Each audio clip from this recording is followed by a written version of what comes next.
Who is your biggest inspiration in the field of learning? My mom. Online or classroom? It depends. I'm happy with both. When classroom? When it's closer to home. Yeah. Pain points of a consultant. Sapana, what would you say your top 3 goals right now are? So I'm on my latest pivot. I didn't realize that change and pivoting was something that I enjoy doing. Now it is something that I actually look forward to. What next kind of thing. Yeah. I was always passionate about working with women professionals.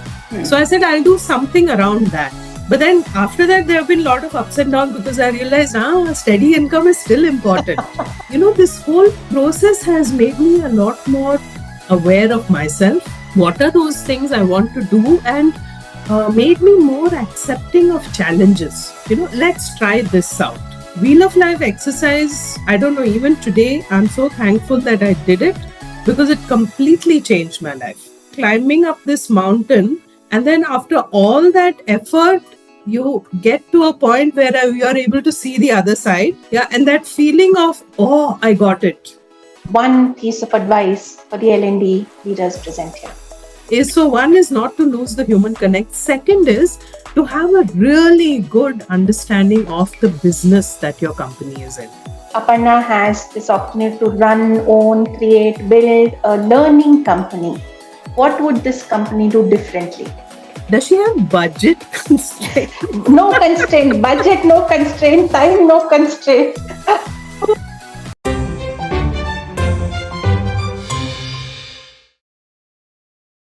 Very good evening, everyone, and thank you for joining the first episode of the GwS Learning Guild podcast, Learning Lounge, where leaders share.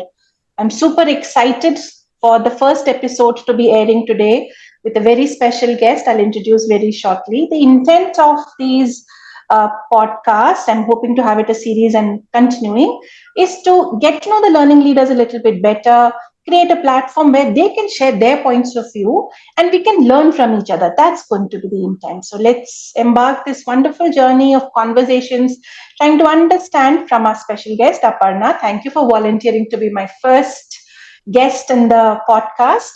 Little bit about Aparna. I mean, she's got a wealth of, adjectives, if I have to say. She's more than 30 years of experience in corporate world and as an entrepreneur. She's been HR professional. She's been a people leader. She's run her own business. Currently, she's an ICF PCT coach and a researcher.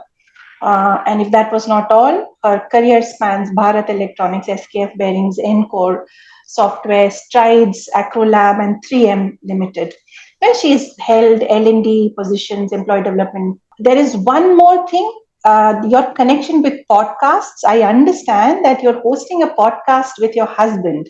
I'd love to know a little bit more about it as we start, and then we'll jump right into the questions. Sure. Thank you. Thanks so much for having me, Shanti. Okay. So first about the podcast that we are doing. So the podcast is called Dialogues and Duels. Okay. And the reason why we decided to do this was we've been married for 30 years. And one of the reasons how we have stayed married so long is that we have very different spaces where we operate, so there's not much interference into my work and his work and stuff. And in terms of value systems, we come together. In terms of certain spaces like our love of music or our interest in philosophy, there we come together. But bringing up family, parents, whatever. But we hadn't really worked together in a really long time. We did at the beginning of our careers. It was terrible. We decided never to do it again. Then we said, okay, it's been so long, let's experiment again, doing something together. So then we said, what can we do? And we said, okay, let's do a podcast where we look back at our married life, 30 years, and look at different themes. So that's how the podcast kind of came about. We've just released the intro and first episode. And we'll see how it goes. Yeah. So Dialogues and Duels is what it's called. Yeah. Wishing you all the very best, Aparna. Thank you so much. So now the format of the podcast is going to be, I'll have some long answer questions, a couple of sets of rapid fires where I won't give you more than a second to think. And towards the end, we will open it out for questions from our audience. So, are you all set? Yep.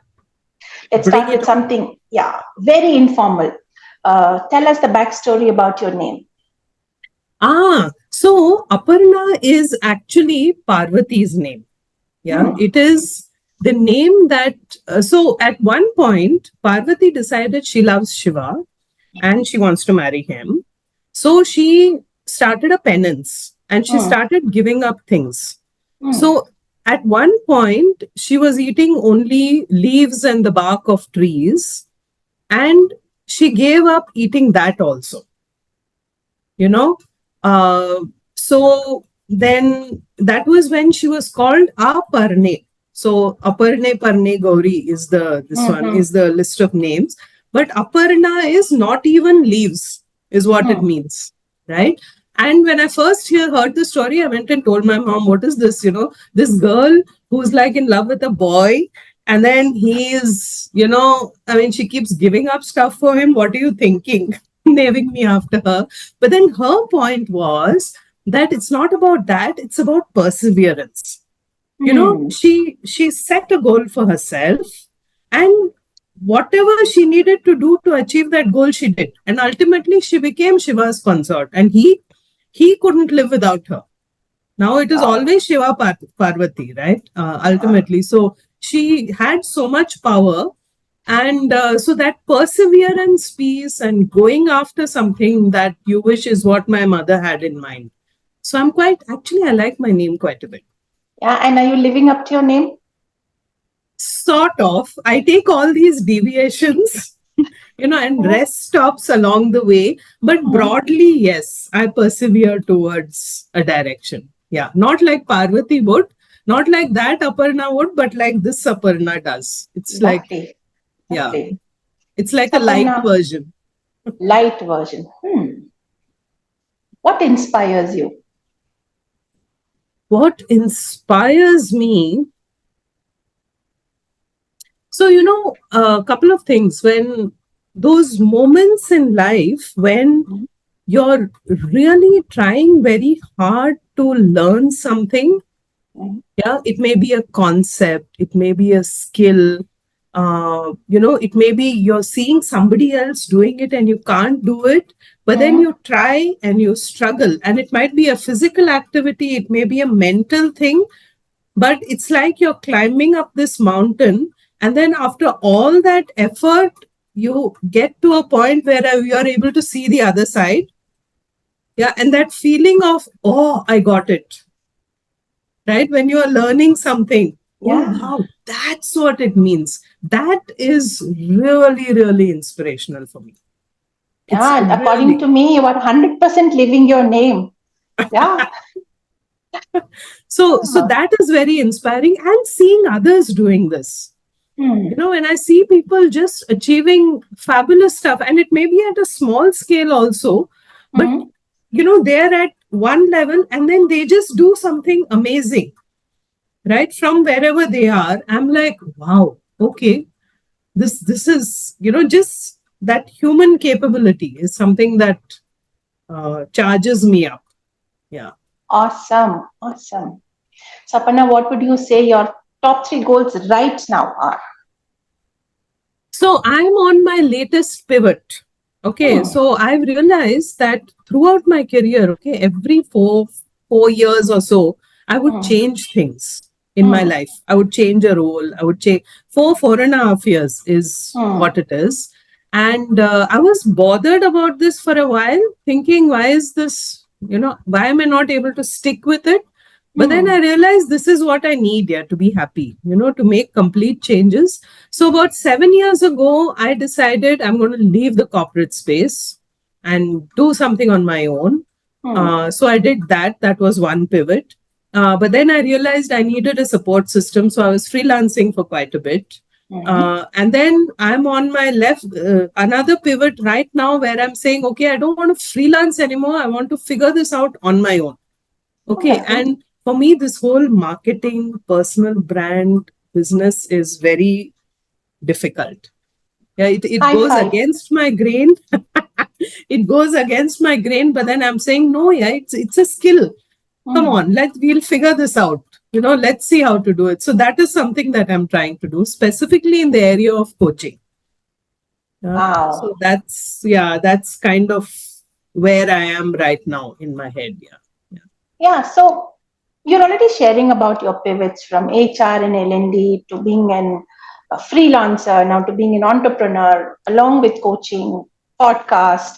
And I know you are a singer, and a couple of other things which I will disclose a little later in the session. Yeah. So tell us how this journey of changing and pivoting has been for you. What has helped you? What are the lessons you are willing to share with us? Sure. So, so I think while I was in my corporate career, it kind of happened by default. I didn't realize that change and pivoting was something that I enjoy doing, that I gain energy from. I realized that only much later. But I think now it is something that I actually look forward to. What next kind of Hmm. thing. Yeah. How did I get to being here is I think when I was in my last job, I started, people were always telling me, you're a good mentor, you should do coaching. I hadn't taken it really seriously. I was kind of doing it in the workplace. And then I got to into a work situation where I knew, I have to either I have to leave the company. Yeah. Hmm. And I realized I didn't want to join another company because the company per se was really nice where I Hmm. was working. I had work issues. I didn't Yeah. see my career going anywhere. Yeah. So I said, let me move. And then I decided that there's no point moving to another company. Let me Yeah. move out. And I was always passionate about working with women professionals. Hmm. So I said, I'll do something around that. And Hmm. while I was doing all this, I went through the coaching course, Hmm. right? To for the accreditation and all that. And there I did this wheel of life exercise. Yeah. And there's a point to this whole long story. You did it for yourself. I did it for myself Hmm. as an exercise, right? Hmm. Hmm. And one of the things that came out in that was that for me, that money block, money financials, I was actually doing well. I was happy with how much money I had. Hmm. I was secure. Hmm. Then I said, if I'm secure about money, what else am I getting out of this corporate job? Yeah. Hmm. And I didn't have a really long list of things that I could say other than money. So then I said, what am I doing here? And I left. Yeah. But then after that, there have been a lot of ups and downs because I realized, steady income is still important. I thought I'm like, I'm all set and all. No, no. Something for your own self worth. I realized that that is important. But, this whole process has made me a lot more aware of myself. What are those things I want to do? And uh, it has made me more accepting of challenges. Let's try this out. Let's Hmm. try something else out. Yeah. So the podcast was, before this podcast I'm doing with my husband, there was one more, right, which I was doing for women entrepreneurs Hmm. called Her Business is Our Business. That Hmm. also came out of let's try it. It's something new. It'll be an interesting thing to do. We are adding to some good material available for people. So let's do it, Okay. kind of thing. So I think understanding myself, that wheel of life exercise, I don't know, even today, I'm so thankful that I did it because it completely changed my life. Yeah. So So my willingness beautiful. to, I think, look at myself made a difference somewhere. Yeah. And let's see, when we are sharing the recording, if we can share a link to that wheel of life for our audience to see Yes, what they yes, can sure. engage with. I'm sure that's going to be very, very Yeah, helpful. And there's already a question in the chat, Aparna, around a link to your podcast, and we will share it with everyone in the group too as we go along. sure. Um, let's move on to some bit of rapid fire. This is learning audience, learning leaders, HR leaders kind of Hmm. audience. So I am going to move to some learning specific questions, and the rapid fire is also about learning. Yeah, Sure. you ready? Not more than a second, just a couple of words answer. Yeah, Okay. both of it. All right. And I have to read this from my screen because I won't remember all the questions. Sure. One word to describe the future of learning. Exciting. Hmm. Your favorite quote about learning. Oh, okay. There was, can I come back to this one? I need to do Yeah, a yeah. quick Google search. Yeah, I know the quote. I don't Yeah, remember it immediately. Yeah, yeah, yeah. yeah, Yeah. sure. Online or classroom. It depends. I'm happy with both, but it Lovely. depends. Yeah. When classroom? Um, when it's closer to home. Yeah. Pain points of a consultant. I hear you. Pain points of a consultant. Yeah. Yeah. Tell us about the most impactful course that you have ever completed. Course, is it? Yeah, course, workshop. Oh, was my coaching certification course, no doubt. Ah, Yeah, that was reasonably recent. It was about what 7, 8 years back. I must have done it. hmm, But I think that was it was exactly what I needed at that time. Yeah. And I'm talking too lovely. much. That's okay. What is your personal learning style? It is more visual Mhm, or auditory. So I'm happy to watch videos and I'm happy to listen to podcasts. And mhm. I can't spend too much time on it. So Okay, I watch a video for like 2, 3 minutes. I need to do something else. So I something stop different. it, I do something else and come back to it. But for Hmm, me, a longish video is hard. But it is visual and auditory. Too much of text and all, I can't. I lovely, can't handle. lovely. Next is question with a caveat. What is your favorite podcast? It can't be Learning Lounge. It can't be your podcast. No, Which no. other? So, yeah, so lovely. That's a great question. There is this person in the UK. His name is Louis Theroux. Yeah, Hmm. and I'll put it on chat as well for the Yes, others. please. But Louis Theroux is used to be in the BBC. He had Hmm. some very interesting programs, and now he does the Louis Theroux show, where he Hmm. interviews a variety of people. So he does a really nice job of interviewing them. I mean, the research he does really comes through. So I really like that. The other podcast that I enjoy is called Philosophize This, Hmm. which is about philosophy. So, Wow. different take on philosophy, but those are the two that I really enjoy. Yeah. Thank you. Who is your biggest inspiration in the field of learning? My mom. Why? Yeah, yeah. So, my mom, and it's not just about learning, but it's about a lot of other. I mean, we were typical mother and daughter constantly at each other's throats, but she was an inspiration because Hmm. a lot of what she did was after she retired. Hmm.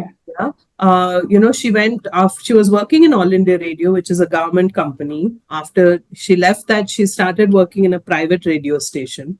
Hmm. She continued to do radio programs. She set up her own radio station, small one, community radio Wow. station. Yeah, training two other people to do that.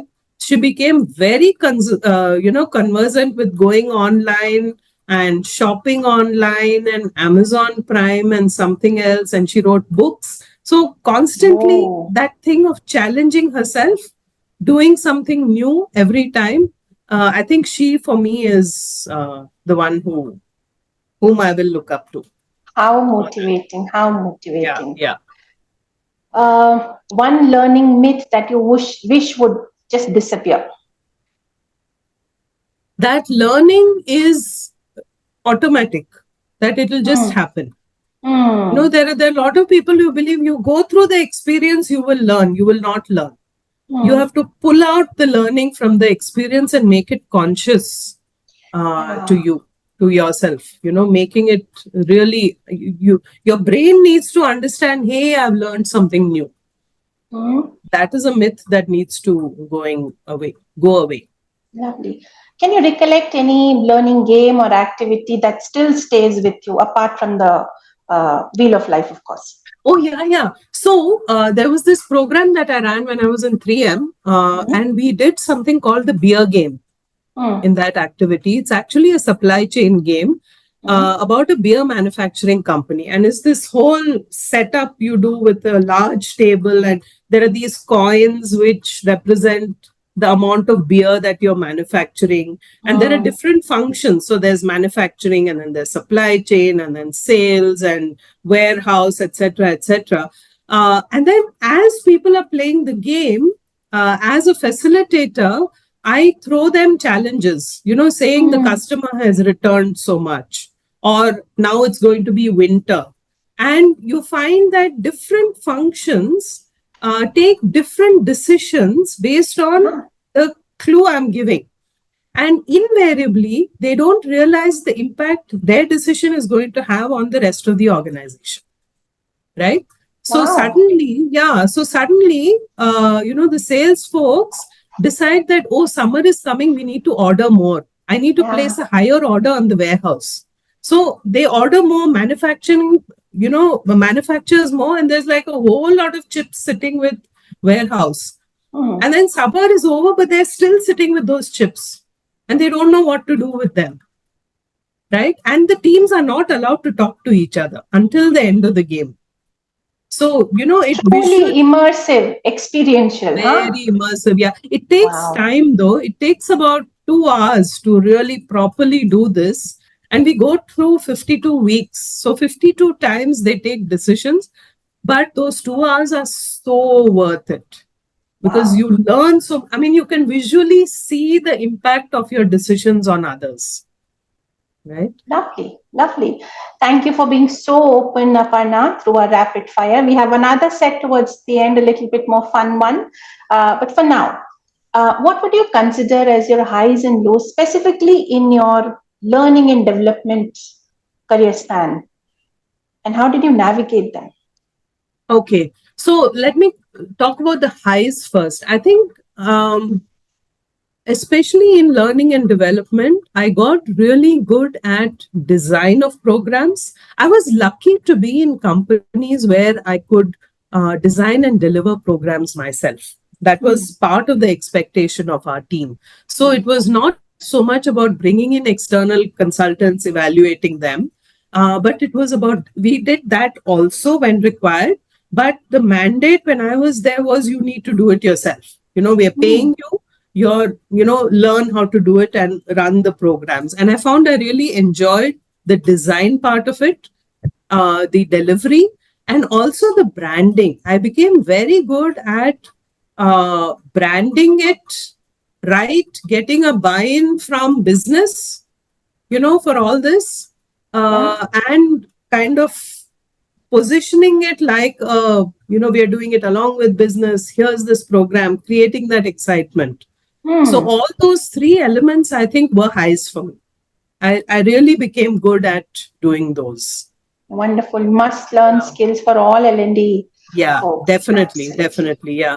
And lows, I think, are a couple of programs where, in one case, I was overconfident. I thought Mhm. I didn't need to prepare, and Mhm. I went in and I totally tanked it. The Mhm. other one was after I left full time working and I was freelancing, where I was given a project to handle, a program Mhm. to handle, and I had decided that I can't ask for help. I need Mhm. to have figured this out by myself. How can I go and ask? I have 25 years of experience. I ought to know this, you know. And I tried to run it, and oh my God, it was terrible. It was really bad. Yeah, it didn't go well at all. And it was a Hmm. huge learning for me that, hey, Aparna, this is not going to work. You might know L&D in corporate, but when you're on the other side of the table, it's a very different game. Different Yeah, and story. that it's okay to say, hey, I don't understand this, teach me, or I need Hmm. to learn this. I So think so. ask for Those help is definitely one mantra. big time. Uh, Absolutely. what other Absolutely. mantra will you give to our L&D folks here? Uh, I think staying in touch with people. Hmm. Yeah, I'm finding that more and more L&D, being in L&D, we get excited with AI and technology and all that, and we should be excited about all those things, but ultimately not forget that we are dealing with people. Yeah, Yeah. ultimately, learning happens in a person. Yeah, and it's not so much about how I'm delivering that learning or how they're receiving the message, but Yeah. the engagement that happens when I'm interacting with them. I think Absolutely. that is something, yeah, we Lovely. shouldn't lose that. We shouldn't. I so resonate with that. So, Aparna, what is that one key challenge that you have experienced, noticed in your L&D career, and what did you specifically do to overcome that challenge for an L&D leader? Ah, okay. I think a big challenge in many of the companies I worked in was budget. Hmm. Yeah, not getting the budget to run the kind of program I would want to run. Hmm. Yeah. Initially, in the early years, I would be really frustrated. I would go back Hmm. to the business leaders saying, hey, you need to give more importance to this. How can you? Blah, blah, blah. Hmm. Hmm. Hmm. Passion and all that. And sometimes it worked. I think they felt sorry for me, maybe. I don't know. Sometimes it I've worked, been but there. Yes. yeah, Hmm. many times it didn't work, and I Hmm. realized that when people are saying no to you, it could be two reasons and two very genuine reasons. One is they really don't understand why you think this is a priority. Hmm. Yeah? So you have to position your ask in such a way that it becomes their priority. Hmm. So what's in it for them becomes really important, right? So Yeah. always looking at positioning it from the, so almost like, you say, understanding the customer and then make doing the positioning. Yeah. That was one thing that I really figured out. The other thing is to always have a plan B, a plan C, Hmm. to say that, okay, fine, this is not possible. How about this? You Hmm. know, if is budget a problem, we can achieve the same thing with this plan. Hmm. Yeah. Hmm. And if I think if they realize that a learning leader is coming to me with options and understanding my pain, Yeah. then they're more likely to come back and say, huh, this would work. Absolutely. So Absolutely. giving them an opening to say yes, right, and Yeah. not Yeah. sticking with the original plan. And it's very easy to get stuck with your design, because we get so passionate about my design My and baby. ah, this is the perfect way to do it and so on. Yeah.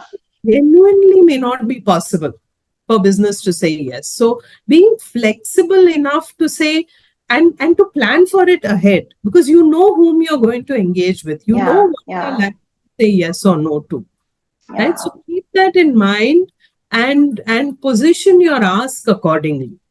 Yeah, I completely hear you. The business coming back and saying cost is a big problem. I have also heard, Aparna, is the tendency towards technical training and lesser tendency towards the soft skills and leadership skills. It's like the return on investment is clearly visible with technical stuff and not so much with the soft skills. How have you dealt with that?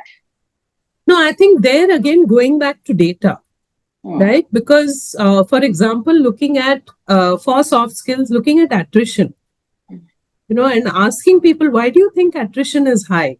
What Hmm. is happening here? It is about what we call soft skills.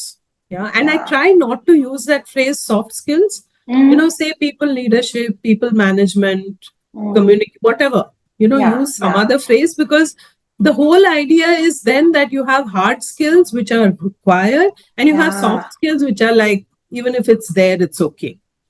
Right. Thanks for calling it out. I have started referring to them as professional skills, Yeah. not soft skills Absolutely. anymore. Leadership Yeah. skills, managerial skills, Hmm. whatever we want to call it, but saying that that is essential, because Hmm. no amount of technical functional skill is going to help a leader be a better leader or a manager be a better manager.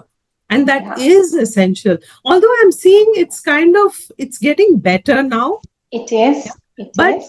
I think as a community in L&D, we need to get better at talking about ROI, Yeah, right? yeah, Yeah, and it needn't necessarily be, like skill has improved from 24% to 40%. We can't do that, obviously.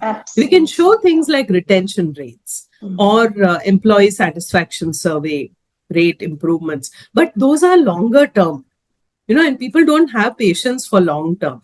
So maybe, Absolutely. yeah, so maybe doing things like a pre and post assessment, Mm. that is one thing. Or putting together a set of stories of what people are saying. Earlier, I used to do this, and then Mhm. I learned this, and now I'm doing it this way. Yeah, Yeah. And getting that feedback from the managers or from the team members saying, hey, earlier my manager used to be like that. Now I'm seeing them being like this, and it's helping me.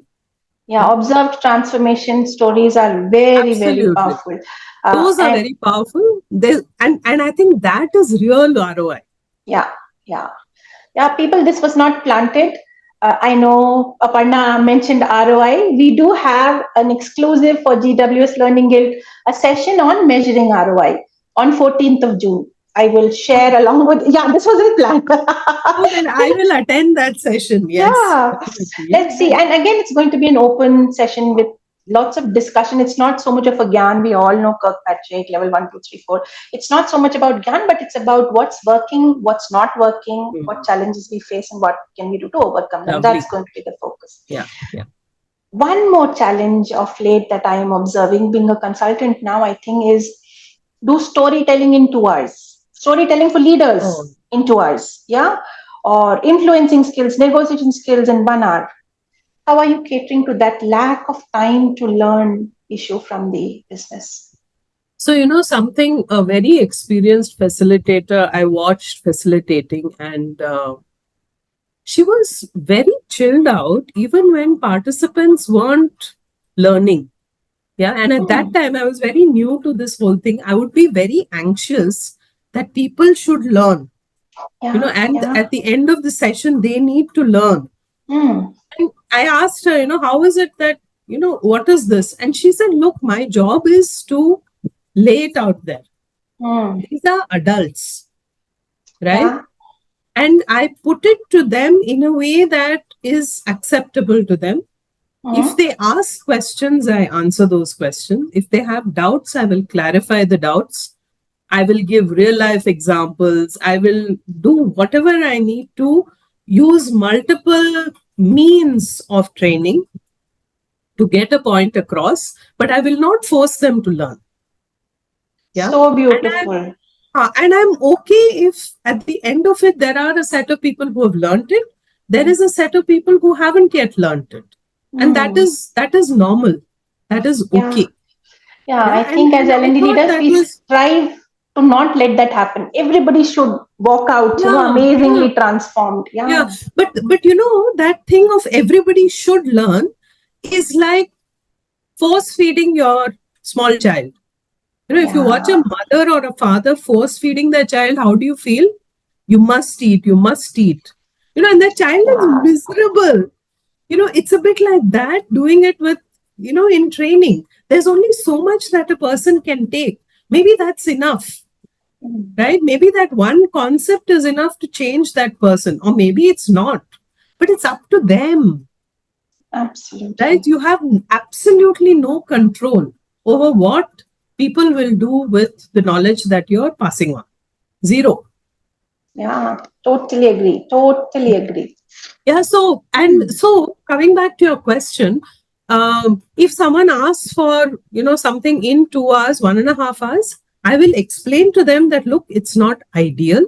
Hmm. At best, what I can do is I can give you a like a helicopter, not even a helicopter view. It'll be like a jet Spacecraft. view, craft view of what it is. Are you okay with that? And Yeah. these are the topics we can reasonably cover in this amount Hmm. of time. If they're okay with it, I do it. If they're not okay with it and they say stuff in this, I'll say no. Yeah. Yeah. Because ultimately, I want to be happy doing this. Yeah. I don't want to do things I don't like. You don't like. Yeah. Totally Yeah. agree. Totally. Yeah. So one Simply of love the, that yeah, right? sharing that they are adults. They know whether they want to learn. They are just there for a tick in the box. It's their call, their choice. Beautiful. Absolutely, yeah. And I don't kind of feel bad or feel upset that some Mm, are just there for the attendance or whatever, mm, because I have done the same thing myself in the mm, past, where I went for a session because my manager asked me to go. mm. Right? I had no desire myself. The thing is, unless I am convinced that this session is going to help me, and then I go with some curiosity or interest, I'm not going to learn. I'll be sitting there and, checking my phone and doing whatever. Mm, mm, mm. So, yeah. Lovely. So, Aparna, we are going to pivot a little bit now to disclose another skill of yours, which is book writing. Yeah, I know you've written a book which is called as the Professional Woman's Handbook: Navigating Choices for Success. The title itself is so intriguing. Tell us a little bit more about the book. Sure. Yeah. So this brings me back again to the coaching certification I did and the wheel of life. Mm, Yeah. What to do.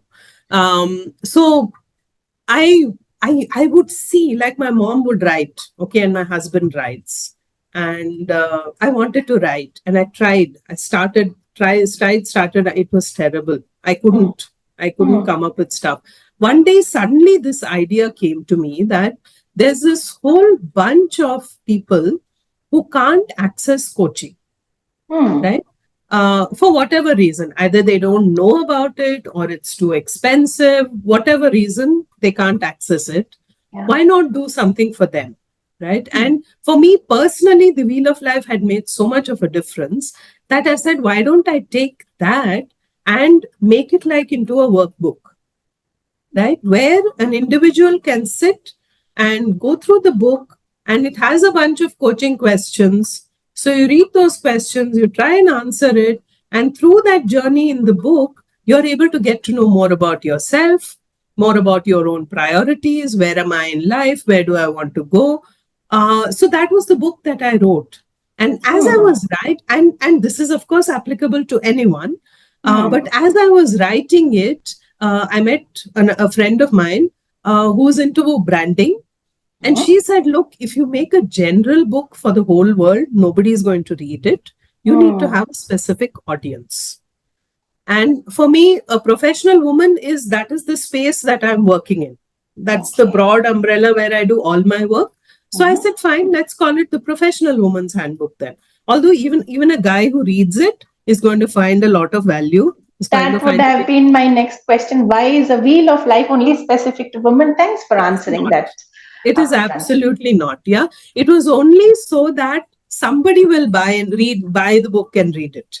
Mm. Yeah, I needed to figure out an audience. It's like if you buy a cream, right? Any cream you can use for your hands. Why do Yeah. we have separate face cream and hand cream and special leg cream, all Yeah. body cream? Not required actually. Yeah, Ah. any moisturizer will work for anything, but they Mm. do it so that you end up buying two products instead of just one. Yeah. Lovely. Yeah. Lovely. So the Uh, book has a lot of stories and things which are very that is the piece which will be more woman oriented. It's all stories of hmm. women, but I think even if a man reads it, they'll be able to resonate, career issues and home issues and whatever. Yeah. Yeah. Yeah. Which one is your favorite book? My favorite book is, okay, there are actually several. Mhm, There is one book called Governing Business and Relationships. This mhm. is written by one Mr. A. Parthasarathy. It is part of my. So I told you that I'm into philosophy and stuff like that. Yeah. So that person who is a teacher of Vedanta has written this book. Wow. So this is something that this is a book that I've really enjoyed kind of reading, got a lot of learning from, because it is also philosophical and also very practical, Mhm. right?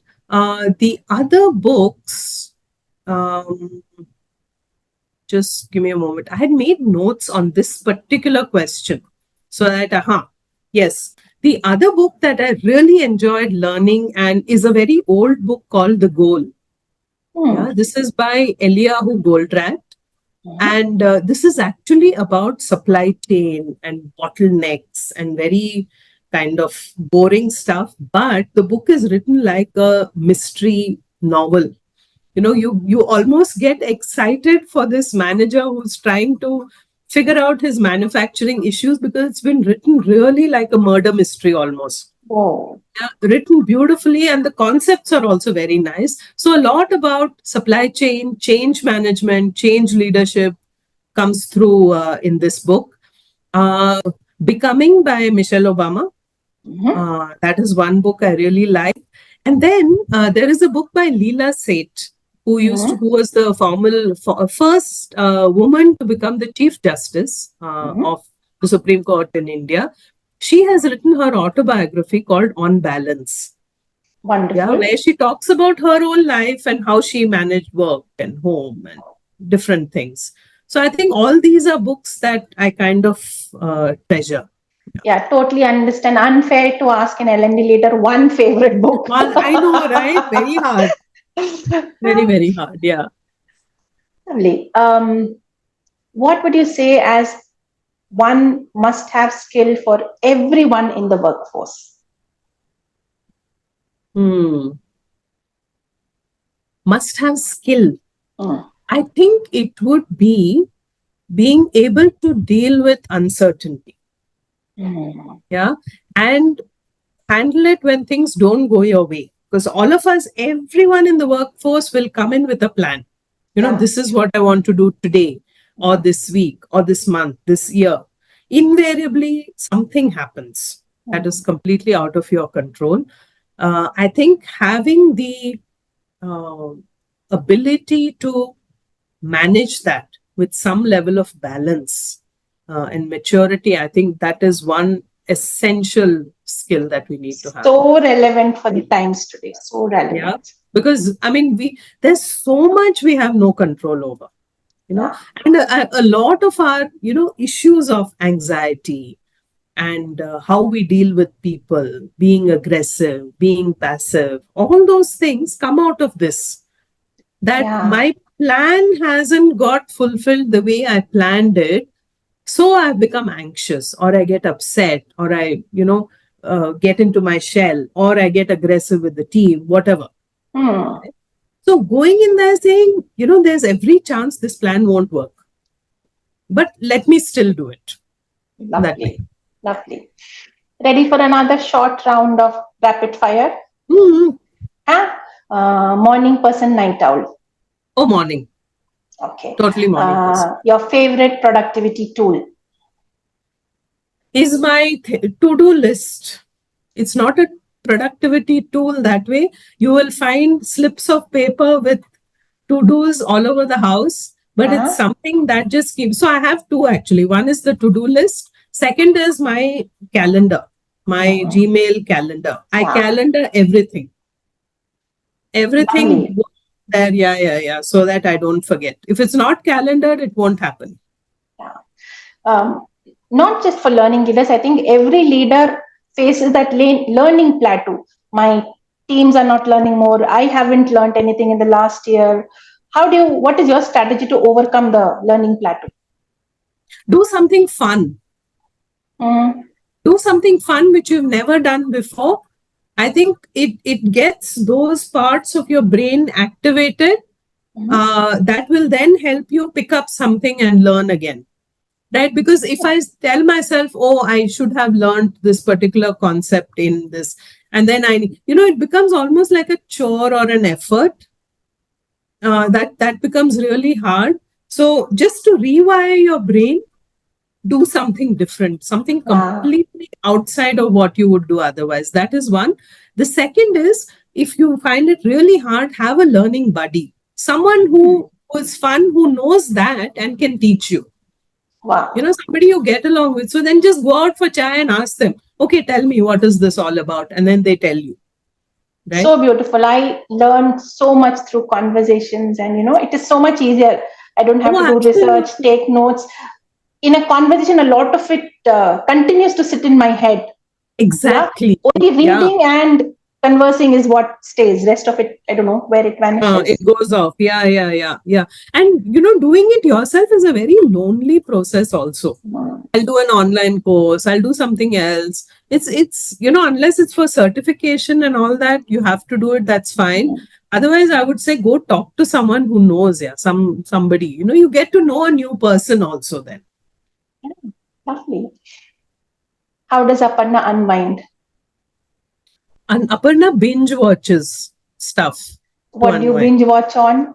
I binge watch on usually all those mystery TV series episodes, anything relating to detectives and mystery and medical related stuff, all those. A Your lot of my latest reading, binge watch was? latest binge watch was, there was this medical show, it's slightly old one, but called The Resident. Ah, yes, So I watched that, which was quite nice. By the end, it got a little weird, but I think they developed it quite nicely. Yeah. lovely. And then I am also medical, into the Good Doctor and Resident ah, and all of these series. those are all Absolutely. nice. Yeah, yeah, yeah. Those are Yeah. all nice ones. And then there's Shogun on Hotstar or something, Mhm. which is a Japanese. This one that is turning out to be quite interesting. Lovely, lovely. If Shanti grants you a magic wish, you can have a dinner with one famous personality. Who would that be? Ooh, Dame Judy Dench.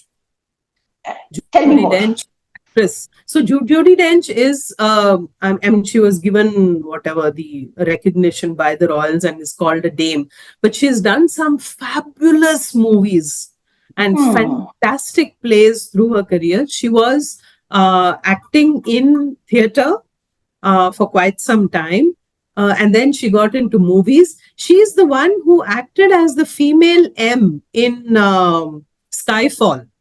If you remember Okay. the movie Skyfall, the James Bond Huh? movie, Huh? the Huh? woman who acts as M, the older Huh? woman, Huh? that Huh? is Dame Judi Dench. Oh, so She is interesting. unbelievable. She is just, I mean, I keep Oh, saying I when I love the grow up, I character. want to M be like itself is her. so unique, and Yeah, yeah, she's really just interesting. amazing. So I want to be like her is what I keep saying. So I think she's someone that I would definitely want to, given a chance, have a dinner with. No doubt about it. Yeah. Lovely. Uh, Aparna has this opportunity to run, own, create, build a learning company. What would this company do differently? Ooh, very interesting.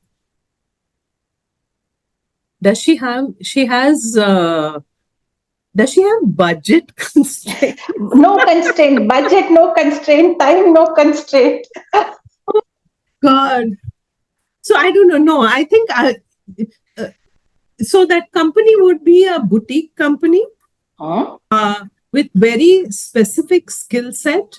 I think I would bring in experts from a variety of places. So, fly-in people, Hmm. fly-in people from the US, fly-in pieces from Southeast Asia, from Africa, experts in their field. Even if especially if I'm doing something around leadership, bringing in these technical experts to then talk about their human side, their leadership side, is Hmm. something I would love to do. Yeah. Awesome. That is something I would love to do. Yes, yes. Yeah. Last question before I open it out to the audience. What would be your one piece of advice for the L&D leaders present here and who will listen to the podcast later? Yeah. No, I think it would be don't lose the human touch. Hmm. Right. I mean, it's a little sad for me being, since I worked in, the various aspects of HR apart from being in L&D. I've done, you know, comp and ben, I've done recruitment, Hmm. everything. I'm seeing that HR is and L&D is actually moving further and further away from people. We are getting more focused on technology. I hope I'm wrong. If somebody tells me, Aparna, what nonsense, it's not true, you're wrong, I'll be very happy. But there seems to be a bit of a distance between the regular folks and the L&D folks. Yeah. Don't allow that distance to grow. Yeah, because see, being there, I think connecting with employees is people is just so important. Yeah. The other thing is, so one is not to lose the human connect. Second is to have a really good understanding of the business that your company is in. Hmm. Because ultimately, any initiative you're trying to do, you need to find how it fits in with what business is trying to do, is trying to achieve. Otherwise, there's no point Yeah, running it. absolutely. There's really no point. Absolutely. And you will be able to find that connect only if you understand business really well. And it's not necessarily about P&Ls and numbers and so on, not that Hmm. way, but really understanding what is that business leader trying to achieve. I think once we are able to do that, then the initiatives that we design, everything gets kind of comes out of that need. And then Lovely. we see more and more success. Thank you. Thank you. Thank you so much for all the sharing and open-hearted conversations. Let's open it out for the audience to see what questions they might have. I had a couple of them, Selva here. Sure. Yeah, so firstly, there's so much around L&D, leadership development, right? Just as a content, you see it everywhere. Everybody's talking about leadership development at all levels. So, as a consultant or as an entrepreneur, whichever way that you'd like to answer, I wonder how does one stand out, if you will, stand out or make a difference basically to the space. That is one question. The other question is there's so much talk about personal branding first before anything else, and then there is another school of thought about no, you got to do deep dive, do be the expert that you can. And the more you upskill yourself, the more expert you become. Eventually, things will um, play out for you. I feel like they both are at the extreme end of the cycle, and sometimes I don't know which is really true and when does it become true or false. Some perspectives will be awesome. Yeah, sure, sure. Selva, I think to your first question, I think what's really important is consistency. Yeah. Being able to, can you just repeat the question again so that I'm sure I'm answering correctly? Yeah, there's so many people offering leadership development. There's so many facilitators. There's so much, like even for coaching for that matter, or even for Yeah. that matter, So women how in do the you sector. No, differentiate? how does you really How do you differentiate? differentiate, right? Yeah, exactly. Make a Yeah. difference, like, right? You create an impact. Yeah. I don't know that. Yeah. So I think the differentiation is in how you connect with the audience. It's after you get that business, how am I able to connect with the audience? How am I able to connect with individuals in the audience, with people in the HR team in the company that I'm working in? Am I able to, as an outsider, actually go in and understand what they are going through? Right, and meet that specific requirement that they have, because the topics that we cover are all the same. Okay, they have not changed for I don't know how many decades now. It has remained the same. Few little bit here and there, some theories and all may be different, right? So there may be something new that Shanti is teaching. I hear it from her. I can go watch a video or read a book or something and I learn it.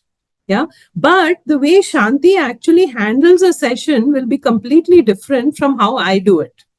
Right. I'll do it at a very surface level, but Shanti is actually able to connect with people. Yeah. And do it, uh, create that high level of engagement. I think that is the differentiator. And that is not something that will be seen immediately. But, as a facilitator, if you're called in for repeat business, then you're doing the right thing. I Got it. think, yeah, I Yeah. think that will be what makes a difference Mm. ultimately. Yeah. And the other thing about whether it's personal brand or whether it's about the work that you do, I think it's a mix of both. It's not one or the other. There's, first build your brand and then it doesn't work like that. It's just you have to do everything. If you have to focus on one, I would say focus on content and the work rather than the branding part of it. Got it. Thank you. Yeah. Wonderful. Thank you.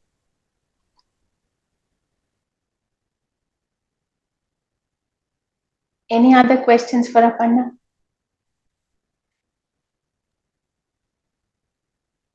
We have another 5 minutes. Please ask questions. I have a couple, giving them the opportunity to ask. If not, have a couple more. I think I have enough questions for another podcast with her, so I'll keep them for later. Your podcast ideas are flowing in, Selva. Hear that, hear that. All right. So, Aparna, a couple of questions, not very specific to the L&D folks, but rather turning the tables from the audience perspective. What do you think the audience expects from an L&D personnel? What do they think they can offer? What do they think they can get from an L&D person? There are two kinds. I've seen employees or, an audience is once they're already in the session. So are you talking about that group or generally like... General audience for an L&D leader. Yeah. Not a person in a training session. Yeah. Okay. A general audience. I think there's one set of people who think L&D is totally removed from reality. They have no clue. They don't understand my priorities. They just have their own stuff going on and they come and they topo this on me. Yeah, that is one set. And you hear a lot about that. You Very hear true. a lot of grumblings. The other set is actually people who are interested in their own learning, so they'll go and look for the learning opportunities. Yeah. And be able to connect with L&D and find out, so what are you doing for this, for that, right? So to be able to increase this number, I think the offerings that L&D has or what our plans are need to be very, very customer oriented. It needs to come back from what people are actually looking for. And maybe done in a way that is acceptable for them, which could be the reason why we get requests for 1.5 hour programs and 2 hour programs. Yeah. I've seen both extremes. So rightly put, that one is L&D doesn't know business. I don't think they can cater to it. The other extreme I've seen is wherein every problem has one solution: training. Yeah, exactly. Yeah. Put people through training and hope that magic will happen. People aren't able to manage others. Training. No, it's not even hope that magic will happen. It is like I put them to training, check, I have solved the problem. I have, exactly. Don't even go back to check whether I have really solved the problem. And likely I haven't. But I have solved the problem. Yeah. That's an issue, yes, no doubt. Yeah. One last question before we wrap up. If Aparna were to change something in the L&D landscape today, what is it that she would like to change? I don't think I want to change anything. Yay. Really, I don't think I want to change anything.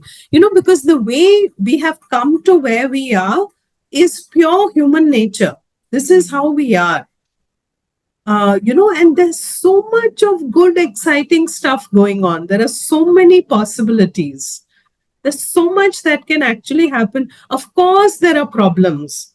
Of course, there are issues. But then every function has those problems and issues, wherever you are.